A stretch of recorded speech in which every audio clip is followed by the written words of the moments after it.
ছাড়া ক্ষমতা আসার তো কোনো রাস্তা নয়। শুভেন্দু অধিকারী জানি না কি অবস্থা আছেন, উনি সবাই তো মদ খেয়ে মাতাল হয়, উনি মনে হয় মাতাল খেয়ে মদ হয়েছে, মানে ব্যাপারটা উল্টো। আর মনে হয় প্রতিদিনই সকাল সন্ধ্যা গোমূত্রই পান করেন পশ্চিমবাংলায়। হ্যাঁ, উনি যেদিকেই তাকাচ্ছেন উনি দেখতে পাচ্ছেন মুসলিম লীগের সরকার।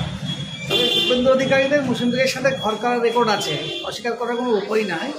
স্বাধীনতার আগে শুভেন্দু বাবুরা মুসলিম লীগের সাথে এখানে ঘর করেছেন, তাই এখনও তারা মুসলিম লীগের একটা দিবা স্বপ্ন তাদেরকে বহন করে বেড়াচ্ছে, মানে দুঃস্বপ্ন বহন করে বেড়াচ্ছে। তাই তারা মনে ভাবছে যে যে সরকারি বাংলায় থাকুক না কেন তিনি সেটাকে দেখছেন আরএসএসের চোখ দিয়ে। আরএসএসের চোখ দিয়ে দেখার কারণেই তিনি এখানে মুসলিম লীগের সরকার দেখতে পাচ্ছেন। বিজেপি তো তিনি করেন নিজে, তো তার মানে প্রত্যেকটা কথা অত্যন্ত ন্যাক্কারজনক এবং তিনি অত্যন্ত মিথ্যা কথা বলেন।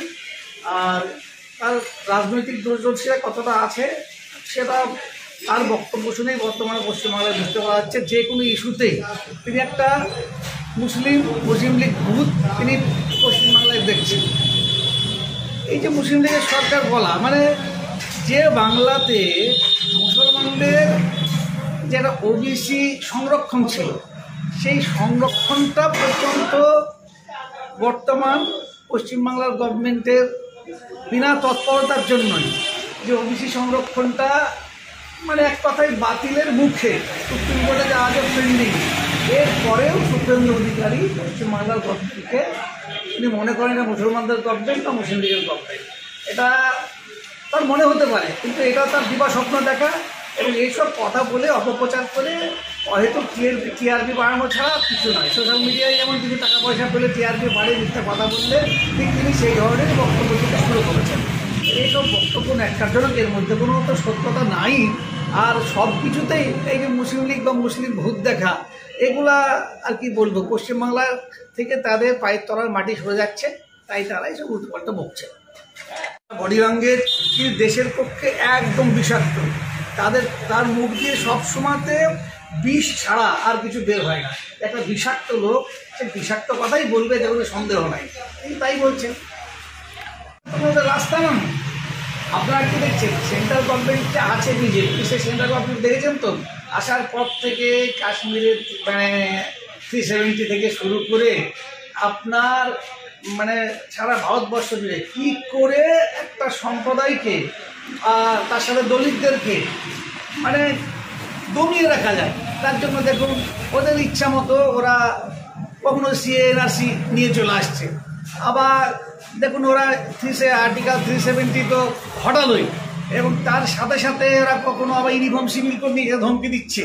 তারপরে এখন তো আবার আমাদের যে ওয়াকফ সম্পত্তি সেই ওয়াকফ সম্পত্তি হড়প করতে চাইছে। আর যখন তারা বিল তো নিয়ে এসে আটকানোর পরে জেপিসির যে মেম্বার তাদেরও কথাবার্তা তারা মানছে না, তারা জোর করে বিলটাকে পাস করতে চাইছে। এক কথায় ওরা জঙ্গি, ওরা যে কোনো অছিলাতে।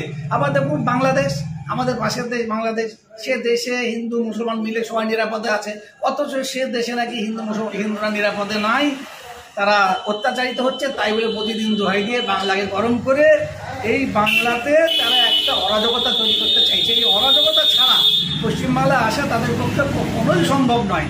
পশ্চিমবাংলার ল অ্যান্ড অর্ডারকে তারা যে কোনো মূল্যে ভেঙে এখানে একটা অস্ত্রতা তৈরি করতে চাইছে।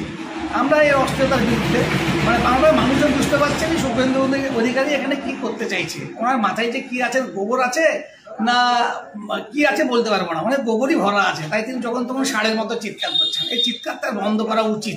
মমতা ব্যানার্জি জঙ্গিটা না, সেটা বাংলার মানুষে জানে।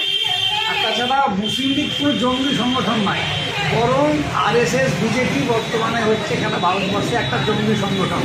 মানে এই গভর্নমেন্ট, ভারতবর্ষে বিজেপি গভর্নমেন্ট আসার পরে এরা এত বড় জঙ্গি যে এদের হাতে নিরপরাধ সাধারণ মানুষ প্রায় 200-র ওপরে মুসলমান এবং দলিত সহ সারা ভারতবর্ষ জুড়ে অত্যন্ত ন্যাক্কারজনকভাবে এরা তাদেরকে তার উপরে বিভিন্ন অজুহাতে লিঞ্চিং করে পিটিয়ে মেরেছে। এরা তো জঙ্গি।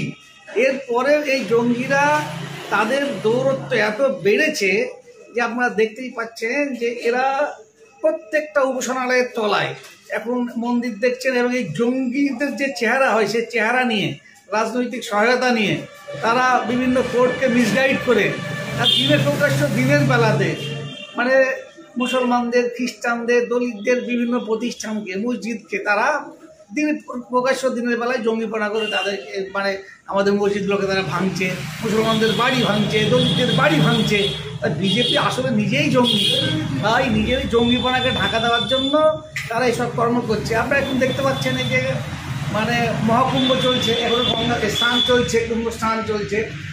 তাদের দলের ক্যাডারদের মানে পূর্ণ স্নানের নাম করে তারা মহাকুম্ভে যাচ্ছে, যাওয়ার পর রাস্তা আপনারা দেখতে পাচ্ছেন যে এইভাবে তারা ট্রেনে মানে সাধারণ যাত্রীদেরকে জোর করে ঘাট ধাক্কা দিয়ে নামিয়ে দিয়ে মানে এক কথায় ট্রেনটাকে আগোয়া করছে, হাইজ্যাক করে তারা ট্রেনে জোর করে চেপে বসছে। তাই শুভেন্দু অধিকারী এবং তার দলটা হচ্ছে আসলে জঙ্গিদের দল। তাই তিনি মমতা ব্যানার্জিকে জঙ্গি বলছেন আর মুসলিম লীগকে জঙ্গি বলছেন। মুসলিম লীগ কোনো জঙ্গি সংগঠন নয়, মুসলিম লীগ হচ্ছে সারা ভারতবর্ষে একটা রাজনৈতিক দল। আমরা কেরালা রাজ্য নিজেরা শাসন করেছি, নিজেরাই, এবং তার সাথে সাথে মানে লেফটের সাথেও নিয়ে শাসন করেছি, এবং তার সাথে সাথে কংগ্রেসের সাথে আমাদের একটা সক্ষতা সেখানে আছে। সেই রাজ্য আমরা কংগ্রেসকে নিয়েও শাসন করেছি, এই রেকর্ড আমাদের আছে। বর্তমান তামিলনাড়ুতে যে গভর্নমেন্ট আছে সেই গভর্নমেন্টও আমরা মানে পার্টিসিপেট করছি সেখানে। ডিএমকের সাথে আমাদের অ্যালায়েন্স আছে, কংগ্রেসের সাথে আমাদের অ্যালায়েন্স আছে। আমরা বর্তমান যে কেন্দ্রের যে ইন্ডিয়া জোট, সেই ইন্ডিয়া জোটের আমরা একটা পার্ট। তাই শুভেন্দুবাবু এই ইন্ডিয়া জোটকেই ভয় করেন বেশি সবচেয়ে, এবং তার জন্য তিনি এই চত্র যাকে তাকে জঙ্গি বলে চালিয়ে যেতে চাইছেন।